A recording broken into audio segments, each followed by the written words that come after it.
Tere tulemast hommikupalvusele. Täna hommikupalvus on mul koos abilisega Nathan Holman, abipolitseinik. Ja miks me täna kus me oleme? Me oleme Raplas.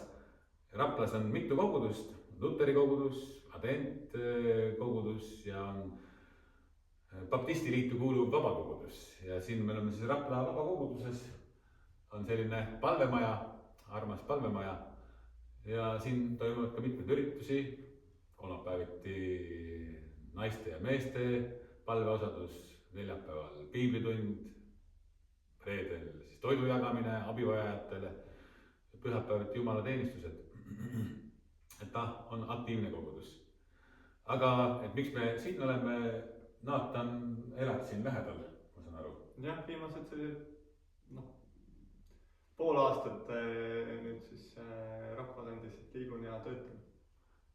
Siis siin kandis elad ja töötad, ma saan selles samas pildiraami teha siis, mis on siin kandis. Ja et me saaks koos teha, siis ma tulingi Raplasse, et ka tutvustada kirikut, Rapla kirikut või kogudust, mis siin on, siis ka selles mõttes tulin siia. Aga ma mõtlesin, loen täna piiblist ühe väikse jupi. Valisin välja 1. Johannese 3. peatükist 16 salmi. Kuna tänane teema räägib armastusest, siis siin leidsin sellise koha, piibel räägib palju armastusest, palju Jumala armastusest, kuidas Jumal on inimese loonud ja kuidas Jumal inimest ka armastab. Ja üks selle armastuse väljendus on Jeesus Kristus. Ja siin on sellised sõnad. Armastuse me oleme ära tulnud sellest, et Kristus on jätnud oma elu meie eest. Ja siis üks Jumala armastuse väljendus on see, et Kristus on oma elu andnud meie eest. See mõte on see, miks ta andis, et meie saaksime oma suhte Jumala korda. Et need eksimused, mis me oma elus oleme teinud, me saaksime Jumalas andeks. Ja Jumal on ise maksnud selle ohvri või võla meile kinni oma pojaga. Kui me selle vastu võtame ja usume sellesse, siis meil on võimalik saada andeks. Aga nii nagu see armastus siin antud salmis oli tegu, et Kristus andis oma elu. Nii on ka üldiselt, et armastus ei ole selline lihtsalt tühi sõna, vaid seal peaks järgnema tegu. Et kui ma ütlen naisele, et ma armastan teda, aga kunagi seda tegudes ei väljenda, siis ta jääb tühjaks sõnaks. Aga tegudes saab reaalsuseks minu sõnad. Et kui ma ütlen võib-olla, et ma saan ühel päeval tugevaks, aga ma kunagi trenni ei tee või füüsiliselt ennast ei liiguta, siis on vähe tõenäoline, kui tugevaks saan. Et siis on vaja tegusid, et me oma sihtideni jõuaksime. Ja meil teod annavad ka siis sõnadele väärtuse, kaalu ja muudavad need reaalsuseks, kui me neid tegusid teeme. Nii on tegudel oluline osa, eriti armastuses. Aga edasi saame laulda 2 laulu. Aitäh! Või tahab ise? Pole kuulnud. Naatani kitarri mängimas. Minu kodu on seal üleval, siis esimene. Oli see siia.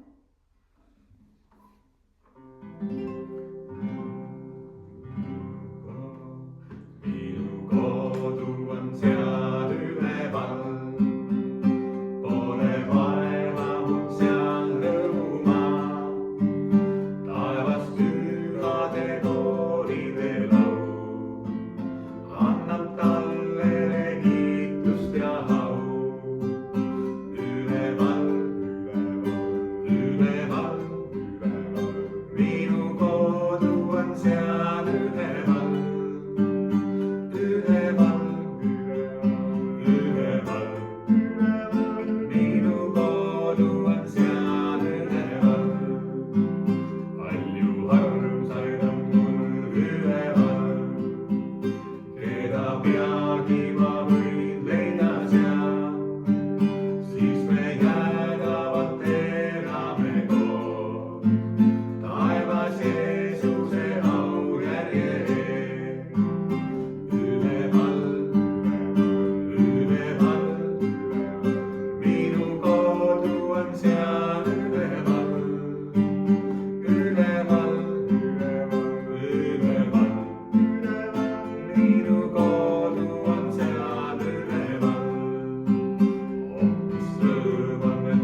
kord sinna ka jõuaksime, siis peame ka tegudes seda igapäevaselt väljendama ja elama, nii et me sinna jõuaks.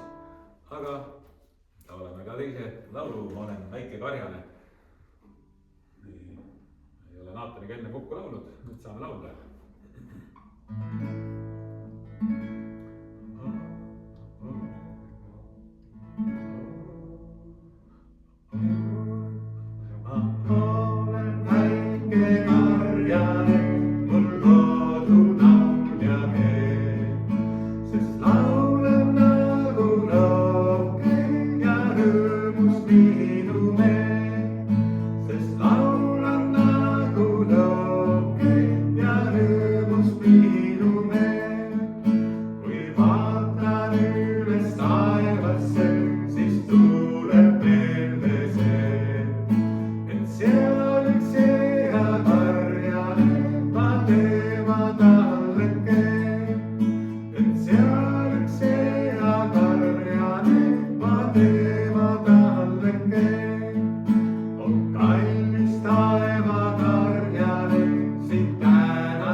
Meie tänane lugu pärineb raamatust Mõnusad mõistulood ja selle pealkiri on Võta aega.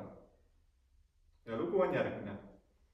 Olime 21 aastat abielus olnud, kui mu abikaasa tahtis, et ma viiksin ühe teise naise välja sööma ja kinno. Ta ütles, et ma armastan sind, aga ma tean, et see naine armastab sind ka ja tahab sinuga koos olla. See teine naine, kellega abikaasa palus mul aega veeta, oli mu ema, kes oli 19 aastat lesk olnud. Olin tööülesannete ja 3 lapsega ametis ja mul polnud aega eriti teda külastada. Tol õhtul läksingi tema juurde, et viia ta välja sööma ja kinno. Mis juhtus? Oled sa ikka terve? Küsis ema. Tema jaoks tundus nimelt õhtune külaskäik märgina mõnest halvast uudisest. Kõik on hästi. Tahtsin sinuga koos aega veeta, ainult meie kahekesi, vastasin mina. Ta mõtles hetke ja siis ütles, mulle teeks see palju rõõmu. Sõitsingi siis reedel pärast tööd tema juurde. Olin veidi närvis ja kui ma tema maja juurde jõudsin, panin tähele, et ta on samuti meie kohtumise pärast elevil. Ta ootas esikus, mantel seljas, ta juuksed olid lokki keeratud ja tal oli seljas kleit, mida ta kandis viimati oma pulma aastapäeval. Ta naeratas ja tema nägu säras nagu inglil. Tead, ma ütlesin sõpradele, et lähen pojaga välja ja nad olid nii elevil, ütles ema, kui oli autosse istunud. Nad ei jõua ära oodata ja kuulda, mis me tegime ja kuidas meil läks. Me läksime restorani, mis oli kena ja õdus, ehkki mitte ülimalt peen. Ema võttis mul käe alt kinni nagu mõni esileedi. Võtsin menüü ja hakkasin talle seda ette lugema. Ta nägi ainult suurt kirja. Poole lugemise pealt tõstsin pilgu ja nägin, et ema vaatab mind üksi silmi, nostalgiline naeratus huulil. Kui sa väike olid, siis lugesin mina sulle menüüd ette, lausus ta. Ja nüüd on aeg, et sina laseksid mul seda teha, ütlesin mina. Rääkisime söögi ajal juttu, mitte millestki erilisest, lihtsalt sellest, millega keegi oli viimasel ajal tegelenud. Ja meil oli palju rääkida, et unustasime kinno mineku üldse ära. Kui ma ta koju viisin, ütles ta, ma tahaksin sinuga veel välja sööma minna, aga järgmine kord siis minu kutsel. Ma olin nõus. Kuidas teil oli? Küsis mu abikaasa, kui koju jõudsin. Väga tore, palju toredam, kui sa arvatagi oskad, vastasin mina. Mõni päev hiljem sai ema infarkti ja suri ära. see juhtus kõik nii kiiresti, et ma ei jõudnud tema heaks enam midagi teha. Mõne aja pärast sain aga ümbriku, kus oli sellesama restorani tšekk, kus me emaga söömas olime käinud. Selle juures oli kirjake. Maksin arve ette ära. Ma ei tea, kas saan ise tulla, aga tasutud on 2 eest. Sinu ja su naise eest. Sa ei kujuta ette, mida see õhtu mulle tähendas. Ma armastan sind, kallis poeg. Sel hetkel sain aru, kui tähtis on õigel ajal öelda, ma armastan sind. Ja võtta aega nende jaoks, keda sa armastad. Nad väärivad seda ja seda ei saa edasi lükata mõneks teiseks korraks. Siin on loo lõpp. Me elame ajastul, kus päevad täituvad kiiresti töö, kohustuste ja kõikide muude tegemistega. Sageli ütleme endale, et küll ma järgmine nädal helistan, küll ma varsti lähen külla, jõulude ajal tulen. Kui tööl rahulikuks lähen, siis võtan aega. Ja selles loos samuti poeg arvas, et aeg on veel. Õnneks leidis ta ühe õhtu, et minna koos emaga välja sööma. Nad ei teinud midagi erakordset. Nad lihtsalt olid koos. Rääkisid, naersid, meenutasid. Aga alles pärast ema surma mõistis poeg täielikult, kui hindamatu oli see üksainus õhtu. Piibel tuletab meile meelde, et armastus ei ole ainult tunne, vaid tegu. See on samast 1. Johannese 3. peatükist, kus Priidu meile juba alguses luges ühe salmi. Sealt 2 salmi edasi, 18. salm ütleb, ärgem armastagem sõnaga ja keelega, vaid teoga ja tõega. Mõnikord tähendab armastus lihtsalt seda, et me paneme telefoni kõrvale, sõidame külla, istume laua taha ja kuulame. Jumal on andnud meile käsu austada oma vanemaid. See ei tähenda üksnes sõnakuulelikkust lapsepõlves, vaid ka hoolimist, tänulikkust ja nende väärtustamist kogu elu vältel. Vanemad ei vaja alati meilt suuri kingitusi.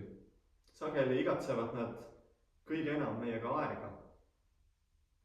Aeg on üks väärtuslikumaid kingitusi, mida saame kellelegi anda, sest me ei saa seda kunagi tagasi. Psalmist on kirjutanud 90. psalmis, 12. salmis, et õpeta meid meie päevi arvestama, et me saaksime targa südame. Ma ei tea, kui palju päevi on meil endal või neil, keda me armastame. Seetõttu ei tasu seda armastust edasi lükata. Üks telefonikõne, üks külaskäik, üks ühine kohvitass või üks siiras ma armastan sind võib tähendada kellelegi rohkem, kui me kunagi oskame arvata. Seega küsi endalt täna, kelle jaoks olen mina viimasel ajal olnud liiga hõivatud? Kas on keegi, kellele peaksin täna helistama, külla minema või lihtsalt ütlema talle, et ta on mulle kallis? Ära oota seda paremat aega, sellepärast et sageli on parim aeg just täna. Aamen. Aamen. Naatan, aitäh, et suunasid meie mõtteid nii olulise teema peale. Ja nüüd saame naudida oma rahu, annan teile. Laulame.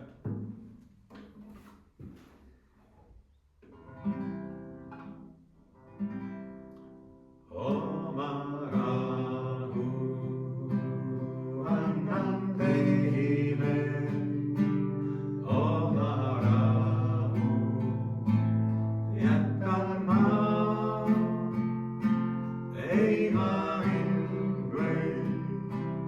Rahu anda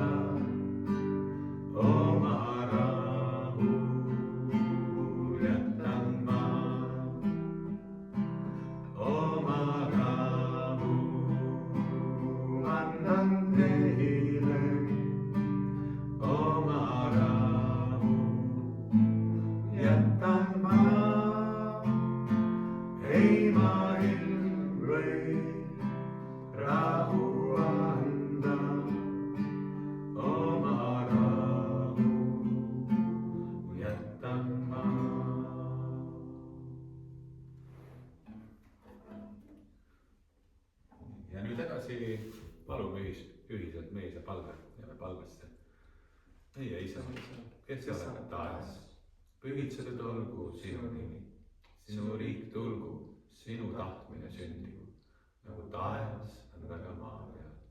meie igapäevast leiba anna meile tänapäev ja anna meile andeks meie võlad, nagu meiegi andeks anname oma võlglastele.